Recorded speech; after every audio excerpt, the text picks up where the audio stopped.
84-85 মন মাছ তুলছি, আরো 60 মনে আশা করতেছি।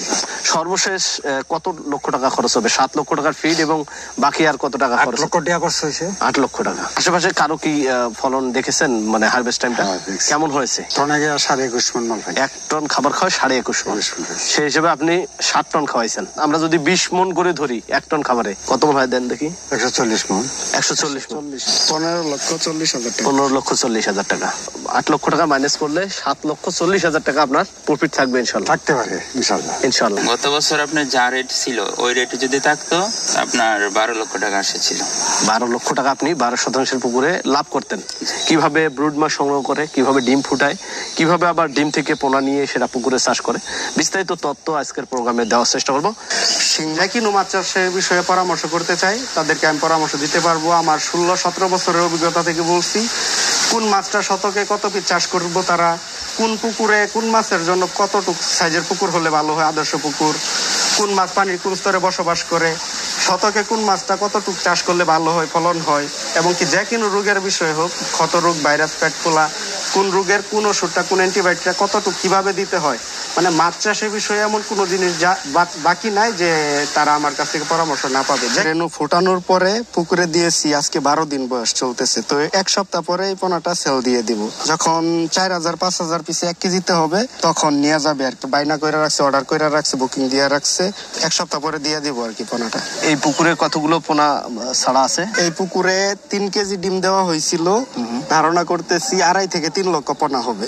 আসসালামু আলাইকুম দর্শক বন্ধুরা, কেমন আছেন সবাই? দেশ এবং দেশের বাইরে যে যেখান থেকে এই মুহূর্তে আমাদের আজকের এই প্রোগ্রাম দেখছেন সকলকে স্বাগত জানাচ্ছি।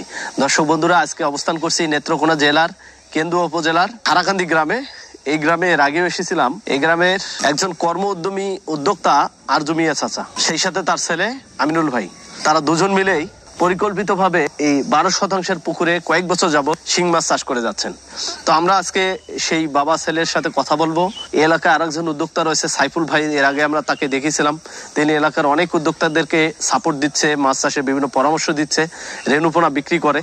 শিং মাছ চাষটা কিভাবে করতে হয়, কত শতাংশের পুকুরে কতগুলো মাছ ছাড়বো, ব্রুড মাছ থেকে কিভাবে ডিম সংগ্রহ করে সেটা থেকে আবার পোনায় পরিণত করা হয়, এই বিস্তারিত তথ্যগুলো আজকের প্রোগ্রামের মাধ্যমে দেওয়ার চেষ্টা করব।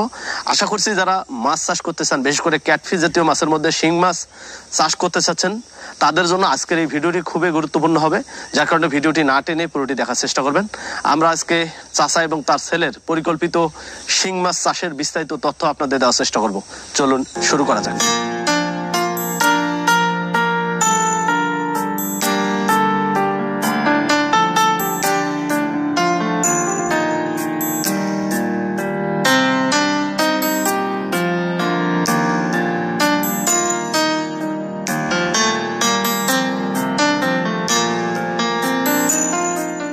দর্শক, আমরা বলছিলাম আপনাদের যে এই পুকুরে হারভেস্ট টাইমটা আপনাদের দেখাবো। আসসালামু আলাইকুম। ওয়ালাইকুম সালাম। চাচা কেমন আছেন আপনি? ভালোই আছে, আপনি কেমন আছেন? আলহামদুলিল্লাহ। পুকুর ছাকা হচ্ছে তাই না চাচা? না, খাবার দিতে পারছি না। আজকে পারেননি, কাল সকাল হতে হতে পানি সব শেষ হয়ে যাবে ইনশাআল্লাহ হবে। চাচা, এর আগে আমরা আপনার কাছ থেকে এই পুকুরের মাছ চাষের গল্প দর্শকদের জানিয়েছি। আমরা একটা তথ্য দিয়েছিলাম যে এই পুকুরে 120 থেকে 30 বা 40 মণ পর্যন্ত মাছ পাওয়া সম্ভব 12% পুকুরে। ফাইনালি এসে কি দেখতে পাচ্ছেন? মাছ কতটুকু এ পর্যন্ত তুললেন, আর কতটুকু হবে ইনশাল্লাহ? আমি 84-85 মন মাছ তুলছি, আরো 60 মনে আশা করতেছি। পানি তো অনেকটা শুকায় ফেলছেন। কত ফিট এটা গভীর ছিল?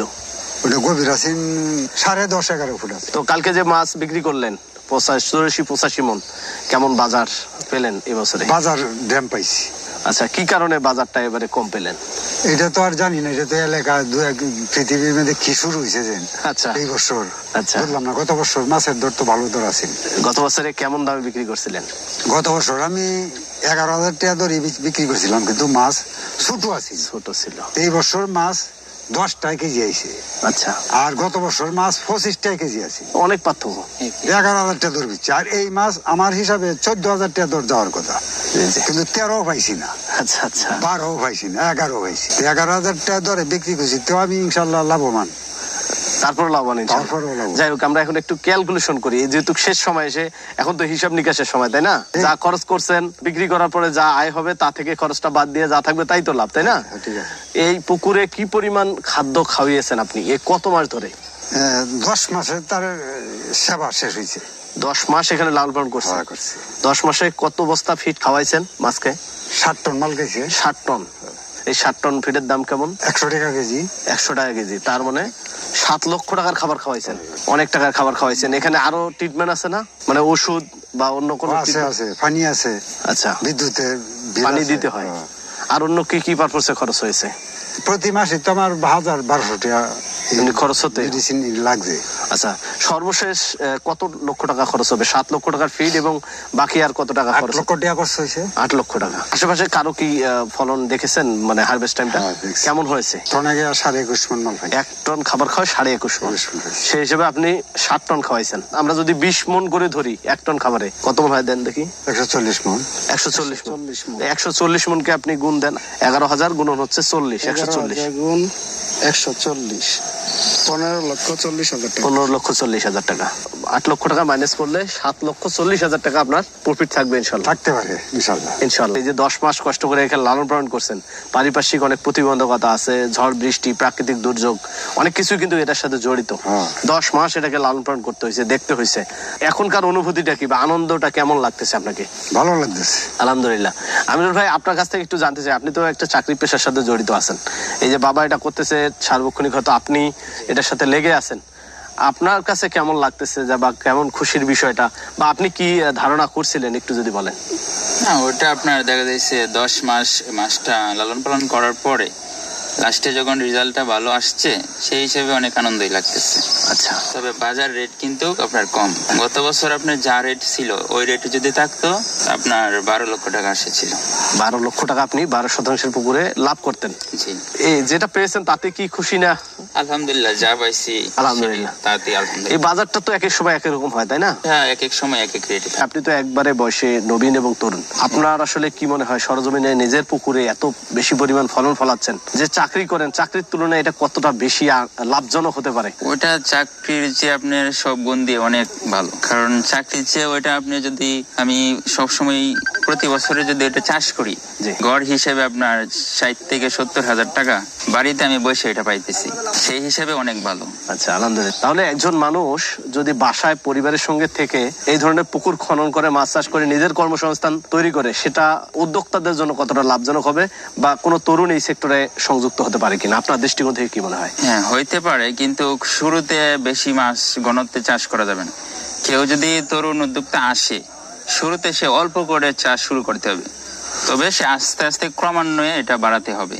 শুরুতে যদি সে ঝুঁকি নেই তাহলে কিন্তু হবে না, লস খেয়ে যাবে। যেমন আমি যখন আসছি, শুরুতে অল্প করছি, প্রথম বছর আপনার 50,000 দিছি, এর পরের বছর আপনার 1.5 লক্ষ, মানে 12% জায়গায়। আর এই বছর আপনার দিছি 2 লক্ষ মাছ চাষ। আচ্ছা, মানে আস্তে আস্তে ঘনত্ব বাড়াইছি। যেমন প্রথম বছর আপনার চাষ করে আমি 50,000 টাকা লাভ করছি, এর পরের বছরে আপনার 3.5 লক্ষ টাকা। এই বছরে আমি যা পাইছি বাকিটা সব মিলে আপনার 8 লক্ষ টাকার মতন থাকতে পারে। আলহামদুলিল্লাহ। এই শিং মাছ নিয়ে কোনো পরিকল্পনা রয়েছে কিনা? পরবর্তীতে আপনার এটার মধ্যে শিং দেব, তারপরে আমার আরেকটা পুকুর আছে, বড় পুকুর হাওড়ের মধ্যে, ওটা আপনার 100 শতক জায়গা, তো ওইটার মধ্যে আবার শিং মাছ চাষ দিই, মানে দুইটার মধ্যে একত্রে চাষ করব। সিংহের শ্বাসটা ছোট্ট পুষ্কুনি ভালো, 2 কাটা 3 কাটা, বড় জোর 4 কাটা। আর বেশি বড় ফুসকুনি হলে এটা একটা ব্যামা হয়ে যায়। এই মেডিসিন যে ওষুধ ব্যবহার করতে খুব কঠিন। ওষুধ মনে হয় যে ছোট ফুসকুনিতে ওষুধ ব্যবহার করতে খুব সুবিধা, আবার ওষুধ যদি কিছু কমও পড়ে তা কাজ করে, কিন্তু বড় ফুসকুনির মধ্যে ওষুধ যদি 19-20 হয় কাজ করবে না। করতে পারে, এটা তো পুঁজির ব্যাপার, সবাই করতে পারবে না। যারা পয়সা আছে এরা করতে পারবে, আর পয়সা নাই যারা এটা যেতে পারবে না, কারণ পয়সা ছাড়া তো মাল আনতে পারতো না। খাবারটা হলো সবচেয়ে বড়। দর্শক বন্ধুরা, আমাদের সাথে আজকে সাইফুল ভাই রয়েছে। তিনি মূলত একজন পোনার ব্যবসায়ী বলা যেতে পারে, চাষি বলা যেতে পারে, উদ্যোক্তা বলা যেতে পারে। এলাকার চাষিদের সাপোর্ট দেওয়ার পাশাপাশি দেশের অনেক তরুণ যুবকদের উৎসাহ দিয়ে তাদের এই ধরনের পুকুরে মাছ চাষে উদ্বুদ্ধ করে যাচ্ছে। তো তার সাথে আরো কথা বলবো, শুরুর দিক থেকে হ্যাসারের মালিকরা আসলে কি কি করে, কিভাবে ব্রুড মাছ সংগ্রহ করে, কিভাবে ডিম ফুটায়, কিভাবে আবার ডিম থেকে পোনা নিয়ে সেটা পুকুরে চাষ করে, বিস্তারিত তথ্য আজকের প্রোগ্রামে দেওয়ার চেষ্টা করবো। শিং মাছ চাষ করলে প্রথমে ভালো একটা পুকুর সিলেক্ট করতে হবে। পুকুরে যে সূর্য আলো পরে, রোদ পরে, প্লাস ময়লা আবর্জনা, গাছের পাতা, এরকম পুকুর যেন না থাকে আর কি। প্লাস অতিরিক্ত কাদা যদি থাকে নিচে, তাইলে এটা উঠায় লাইতে হবে। তারপরে মাছ ছাড়ার আগে পুকুরটা ভালো করে প্রস্তুত করতে হবে। পুকুরের শতাংশ আর আধা কেজি করে চুন ব্যবহার করতে হবে। চুন দিয়ে মই দিয়ে পানি ঢোকাতে হবে প্রাথমিক অবস্থায় 5 ফিট। তো মাছ ছাড়া আগে প্রতি শতাংশ হারে 200 গ্রাম করে টিএসপি সার, সরিষার খোল, পাউডার নার্সারি এগুলো একসাথে মিশিয়ে পুকুরে পানিতে ছিটিয়ে দিতে হবে। তারপরে পোনা দেওয়ার পরই জীবাণুনাশক করতে হবে আর কি। তো পোনা ছোট যখন থাকে তো 10 দিন পর পরই জীবাণুনাশক করতে হয়। তো 1 মাস হয়ে গেলে তখন তো ফিট খাবার খাই, তখন থেকে নিয়মিত 10 দিন পর পর উকুননাশক দেওয়া শুরু করতে হবে। ধরেন আজকে যদি উকুননাশক দেয়, পরের দিন জীবাণুনাশক করতে হবে। চুন, লবণ, পটাশ আছে বা টিমসেন আছে, মাইক্রোনিল আছে, পেথোনিল, পলগাক, অনেক জীবাণুনাশক আছে, যেটাই দেয় মানে উকুননাশক দেওয়ার পরের দিনই জীবাণুনাশক করতে হবে। তারপর 2 দিন গ্যাপ দিয়া দেখা গেছে গ্যাসের ডোজ করতে হয়। একোয়াফোর আছে, জিওলাইট আছে, রক আছে, আবার ম্যাট্রিক্স আছে। গ্যাসের ডোজ করার পরে 1 দিন পরে যদি প্রোবায়োটিক দিয়া দেয়, 4টা ওষুধ নিয়মিত ব্যবহার করে 10 দিন পর পর অন্তর অন্তর, তাহলে দেখা যাচ্ছে শিং মাছে আর কোনো সমস্যা হয় না। 10টা পুকুরে চাষ করেন, 10টা পুকুরে ভালো ফলন হওয়ার সম্ভাবনা থাকে। তারপরও যদি কোনো কারণে দেখা গেছে ভাইরাস ধরে, তাহলে বিভিন্ন অ্যান্টিবায়োটিক আছে, সিপ্রোফ্লক্সাসিন গ্রুপের বা এরিথ্রোমাইসিন আছে। সাথে যদি ভিটামিন বি কমপ্লেক্স দেওয়া যায় বা ভিটামিন সি, তাহলে অ্যান্টিবায়োটিক গুলো দিলে দেখা গেছে ভাইরাসকৃত মাছও ভালো হয়ে যাইতেছে। এখন আমি অ্যাভেলেবেল অনেক পুকুরের মাছ এভাবে ভালো করছি। এখানে ব্রুট মাছ বাছাই করা হচ্ছে। যে ব্রুট মাছ থেকে আমরা শিঙের রেণু ডিম নেই, এই মাছগুলো বাছাই করে হ্যাচারিতে তোলা হবে। তারপর এগুলো আমরা পিজি করব। পিজি করার পর 5 থেকে 6 দিনের মধ্যে বাচ্চা হয়ে যাবে, ডিম থেকে ডিম দিয়ে বাচ্চা হবে। তো ব্রুট মাছগুলো কেজিতে 7-8 পিসে কেজি, বড় বড়, অনেক বড় বড় হয়েছে তাই না? জি। কতদিন রাখা ছিল এখানে পুকুরে? পুকুরে এগুলোর বয়স 2 থেকে 2.5 বছর এরকম হবে। 2 থেকে 2.5 বছর? যে 2 বছর প্লাস হইলে রেণুগুলো, পোনাগুলো ভালো হবে। এটা কত শতাংশের পুকুর ছিল? এটা 20 শতক হবে এরকম। 20 শতক না? এখানে শুধু ব্রুট মাছ রাখা হয়, মা মাছটা। ওখানে যে ব্রুট মাছগুলো দেখছেন, এগুলো সিলেক্ট করে আনার পর পিজি করি। পিজি করার পর এই মাছটা নীল হাপার মধ্যে রাখি। রাখলে দেখা গেছে এই মাছটা ডিম ছাড়ে। ডিম ছাড়ার পর এই ছিদ্র দিয়া ডিমটা নিচে পড়ে যায়। তো ওই ডিমটা পরে আমরা আবার সংরক্ষণ করে এই যে দেখেন এই টাঙ্কিতে রাখা হয়েছে। এই টাঙ্কিতে এভাবে রেখে এই যে ঝর্ণা চলতেছে, এবার 4 দিন ঝর্ণা দেওয়ার পর ডিমটা ফুটে এই যে এরকম রেণুতে রূপান্তরিত হয়। যে রেণুটা দেখতেছেন, 4 দিন পরে এরকম। এটা আগামীকালকে ডেলিভারি হবে। তাই? জি জি। এই রেণুটা আবার কি হবে? এই রেণুটা পরে আমরা পুকুরে ছাড়ি। পুকুর আগে প্রস্তুত করা থাকে, তো পুকুরে ছাড়ার পর ডিম খাওয়াই 2 দিন, তারপর থেকে পাউডার নার্সারি দিতে হয়। 25-30 দিন এরকম আমরা পরিচর্যা যত্ন নিয়ে তারপর আমাদের কাছে এই পোনাগুলো আমরা সেল দিয়ে দিই। এটা আমরা ট্যাঙ্কিতে রেণু ফোটানোর পরে পুকুরে দিয়েছি, আজকে 12 দিন বয়স চলতেছে। তো 1 সপ্তাহ পরে এই পোনাটা সেল দিয়ে দিব। যখন 4000-5000 পিসে 1 কেজিতে হবে তখন নিয়ে যাবে আর কি। বাইনা করে রাখছে, অর্ডার করে রাখছে, বুকিং দিয়ে রাখছে। 1 সপ্তাহ পরে দিয়ে দিব আর কি পোনাটা। এই পুকুরে কতগুলো পোনা ছাড়া আছে? এই পুকুরে 3 কেজি ডিম দেওয়া হয়েছিল। ধারণা করতেছি 2.5 থেকে 3 লক্ষ পোনা হবে উৎপাদন। এখানে কতদিন রাখবেন? এখানে ডিম দেওয়ার পর 25 থেকে 30 দিন নার্সিং করি, তারপরে এটা কালচার দেওয়ার উপযুক্ত হয়। শিং মাছ আবার বেশি বড় হয়ে গেলে কালচার দিলে একটু সমস্যা দেখা গেছে, জার্নি করাতে বা মাপার সময় একটা আরেকটা কাটা গেতায়। তো সব থেকে ভালো হয় 4000 থেকে 5000 লাইনে আসলে টান দিলে কেউ যদি এক রেটের পোনা নিতে চায় তো এই সাইজের পোনাটা দেওয়া সব থেকে ভালো হয়। ফিমেল মাছটা বেশি চা পার্সেন্টেজ, তো যে ভাবে চা ওইভাবে আমরা দিতে পারি। এই যে 20-25 দিনে এখানে কি যত্ন নিতে হয়, পরিচর্যার কাজ কি? এখানে ডিম দেওয়ার পর প্রথম 2 দিন আমরা ডিম, হাঁসের, মুরগির ডিম সিদ্ধ করে ব্লেন্ডারিং করে তারপর পুকুরে দিয়া দেই। তো 2 দিন পর থেকে 3 দিনের মাথায় পাউডার নার্সারি আছে, ওই নার্সারিটা 25-30 দিন পর্যন্ত পাউডার নার্সারি খাবার দেয় আর কি। কেউ পোনা নিলে যদি ফিমেল মাছ নিতে চায় বেশি, এক রেটের পোনা বা নিরাপদে, তাহলে আমিও বলি, এটা অনেক অভিজ্ঞ ডাক্তাররাও বলে যে ছোট পোনা ক্রয় করার জন্য 4 থেকে 5000 লাইন পোনাটা নিরাপদ বেশি। প্রথম টানের মাছটা সবসময় ভালো হয়। তো যারা চাষ করব আমি বলি যে সবাই প্রথম টানের মাছটা ক্রয় করার চেষ্টা করবেন। ফিমেল মাছের পার্সেন্টেজ বেশি থাকবে, তাহলে আপনি লাভবান হতে পারবেন। ফিমেল মাছটা দেখবেন পুরুষ মাছ থেকে সাইজে প্রায় 2 গুণ বেশি বড় হয়। তো 5 মাসের মধ্যে ফিমেল মাছটা 12 থেকে 15টা কেজিতে আনা সম্ভব চাষে। এই শিং মাছের পাশাপাশি আর কি কি মাছের করতে পারতেছেন বা কি কি মাছের পোনা উৎপাদন করা যায়, এসব বিষয় যদি একটু বলেন। আমি শিং মাছের পোনা ও রেণু উৎপাদন করি, ট্যাংরা মাছের পোনা ও রেণু উৎপাদন করি, আবার গোলসা মাছের রেণু ও পোনা উৎপাদন করি। পাবদা মাছের পোনাও আমি রেণু পোনা উৎপাদন করি এবং সারা বাংলাদেশে এগুলো সেল দিই।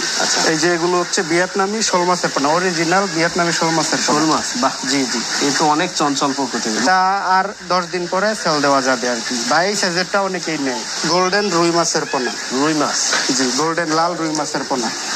এটা তো বেশ বাংলাদেশে এখন জনপ্রিয় হচ্ছে না? জি জি জি, নতুন প্রজাতির রুই মাছ এগুলো খুব চাহিদা বর্তমানে, দামও বেশি। মোটামুটি সকল প্রজাতির মাছের পোনা আমাদের কাছে পাবেন, সবগুলোই করি, চিংড়ি মাছটা বাদে। চিংড়ি মাছটা দেখা গেছে এখন আমরা শুরু করিনি। ভিয়েতনামি অরিজিনাল কই মাছের পোনা, হাইব্রিড মনোসেক্স, তেলাপিয়া মাছের পোনা, টাইগার মনোসেক্স এবং অন্যান্য সকল প্রজাতির মাছের পোনা আমরা উৎপাদন করে সেল দিই। সারা বাংলাদেশ থেকে আমাদের ময়মনসিংহে পোনা ক্রয় করে, কারণ সবাই জানে ময়মনসিংহে পোনা চাষ করলে ভালো রেজাল্ট পাওয়া যায়। পোনার জন্য ময়মনসিংহ এমনি নাম করা আর কি, সবাই জানে। এই যে কই মাছটা দেখালাম আপনারে, পোনার পুকুর, এক পুকুরে দেখাইছি পোনা উৎপাদনের পুকুর, আবার কালচারে দেওয়ার পুকুরটা আপনারা দেখাইছি, মাঝার সাইজের যে দেখছেন এটা কালচারের পুকুর, আবার হারভেস্টিং পুকুরের মাছটা আপনারা দেখাইছি। তো অনেকে বর্তমানে কই মাছ চাষ সঠিকভাবে না করার কারণে তারাও লস খাচ্ছে। অরিজিনাল ভিয়েতনামি কই মাছের পোনা যদি চাষ করা যায়, এখনো চাষিরা অনেক লাভবান হইতেছে। আপনার হাইট কোম্পানির খাবারে আমরা 1 কেজি থেকে 1100 গ্রাম খাবারে 1 কেজি কই মাছ উৎপাদন করতে পারতেছি বর্তমানে। এগুলো শতকে 2000-3000 পিস চাষ করা যায়, 5-6 মণ মাছ উৎপাদন করতেছে, 7 মণ 1 শতকে। আপনি এই চাষের সাথে জড়িত এবং পোনা উৎপাদন করতেছেন, পোনা সরবরাহ করতেছেন। নতুন যারা এই সেক্টরে আসতে চায় বা চাষ করতে চাচ্ছে তাদের জন্য বরাবরের মতো আপনার পরামর্শ কি? কেউ পরামর্শ নিতে চাইলে তাদের সার্বিক সহযোগিতা করার মনোবল রয়েছে কিনা, এইসব বিষয়ে যদি কিছু বলেন।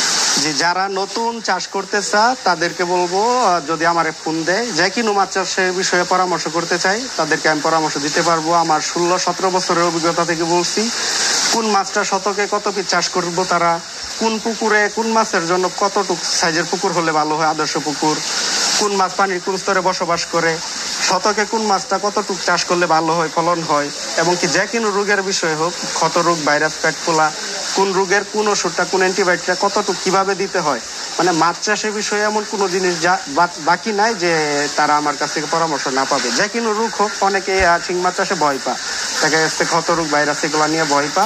তাদেরকে বলবো, কারো মাছ পুকুরের মাছে যদি ভাইরাস ধরে আমার সাথে যোগাযোগ করবেন, আমি ওষুধ লিখে দিব, যেভাবে দিতে বললি এভাবে যদি আপনি ব্যবহার করেন 3 দিনের মধ্যে আপনার মাছ ভালো হয়ে যাবে। আপনি আগে আপনার এলাকার কারো ভাইরাস পুকুরের মাছ সুস্থ করবেন, তারপর যদি ভালো করতে পারি পরে আপনি চাষে নামবেন, দেখার পর সমস্যা নেই। যারা ভয় পান আর কি চাষ করতে। রেণুপোনা বিক্রি করতেছেন, মানুষকে চাষে উদ্বুদ্ধ করতেছেন, এখানে তো নিজের একটা ব্যক্তি স্বার্থ রয়েছে। আপনি এসব করে ব্যক্তিগতভাবে কেমন আছেন বা কেমন থাকা যাচ্ছে?